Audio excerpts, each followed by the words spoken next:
Xiaomi has enjoyed a huge success for years back and has gathered quite a large following, for a good reason too, as their products generally have a good reputation in terms of performance and quality, which is not so easy to achieve when your portfolio ranges from smartphones, scooters, vacuum cleaners and air purifiers to umbrellas and pens, and hundreds of things in between.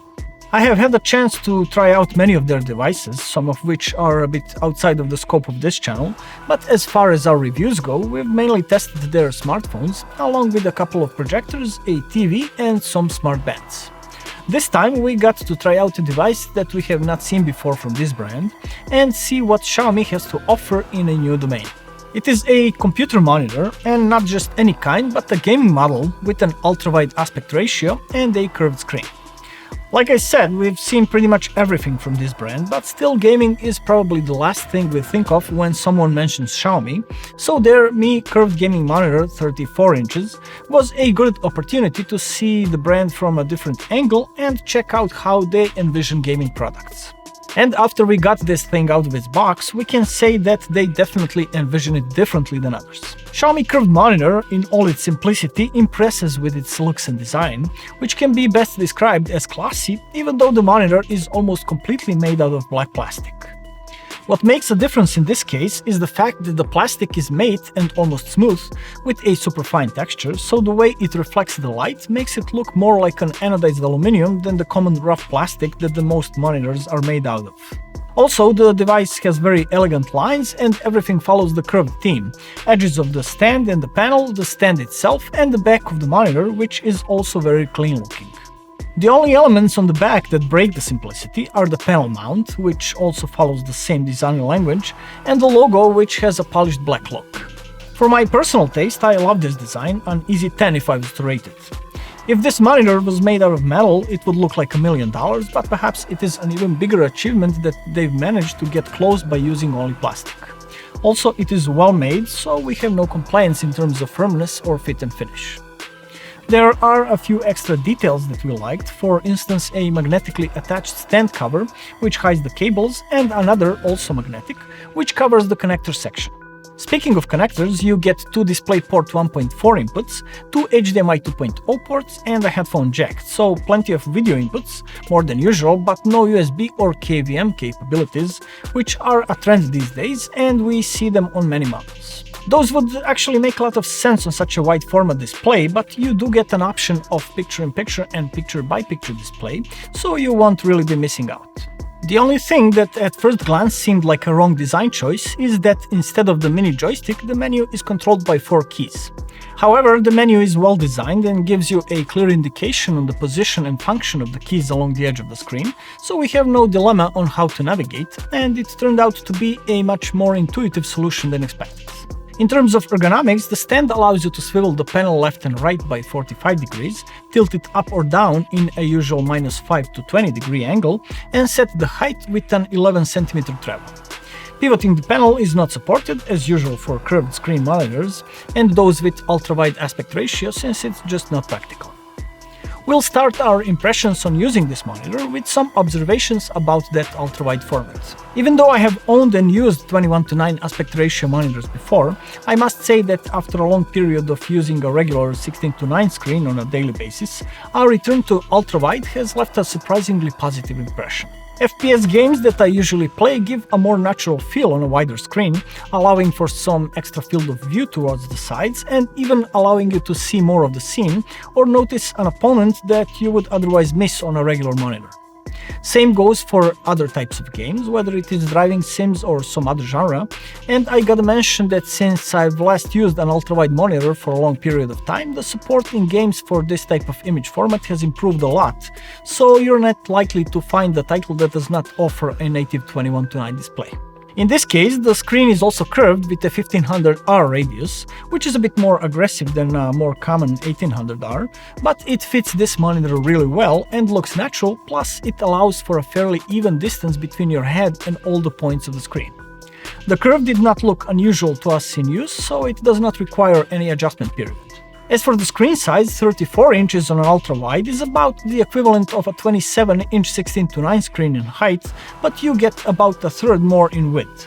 So don't expect the impression of watching a 32-inch TV. It is large, but also much more practical on your desk, just like some 27-inch monitor. For watching multimedia content, since the TV shows are mostly produced in 16:9 format, you'll get two black bars along the left and right edge, in which case the actual size of the video is exactly 27 inches. But if you watch a movie, which are mostly released in 21:9 format, you get an image size that is an equivalent of a 37-inch 16:9 screen, and with no black bars on top and bottom, which looks quite impressive. For browsing the internet, the extra width has no advantage for a single browser window, but you will be able to put two full-sized windows side by side and get some space left over to place a chat window, for example. Those of you that do audio and video editing or design will certainly enjoy the benefits of a wider screen, especially with a resolution of 3440 by 1440 pixels, which adds a lot of workspace and allows you to place a lot of elements on your screen. For gaming, this resolution is a good compromise between the sharpness of 4K and lower hardware requirements in games, so you won't need as powerful hardware to take advantage of 144Hz refresh rate that this model supports.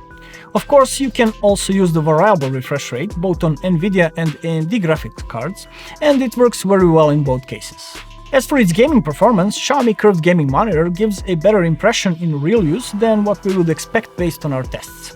The panel's response time is rated at 4 milliseconds, a bit conservative since most manufacturers tend to slap the 1 millisecond badge on all of their models, but in this case it is realistic. Since we're dealing with a VA panel here, the response time will be faster in bright scenes, while in dark ones you will notice the trails behind brighter objects, so the actual performance will vary depending on what you play. Bright competitive FPS games look great, as well as the casual darker games, but the inherent flaws of the VA panel will sometimes be noticeable.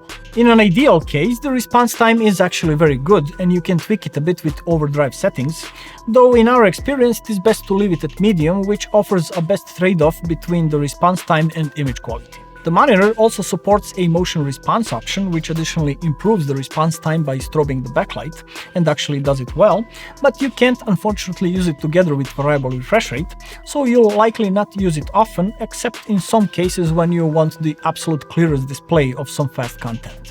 We should also mention that the input lag is really good and measured at 8.5 milliseconds, which is among the better results we got with our input lag tester. As for the image quality, the VA panel, or rather its SVA variant, offers an impressive contrast on this model, around 4600:1 in our checkerboard pattern test that measures this static contrast.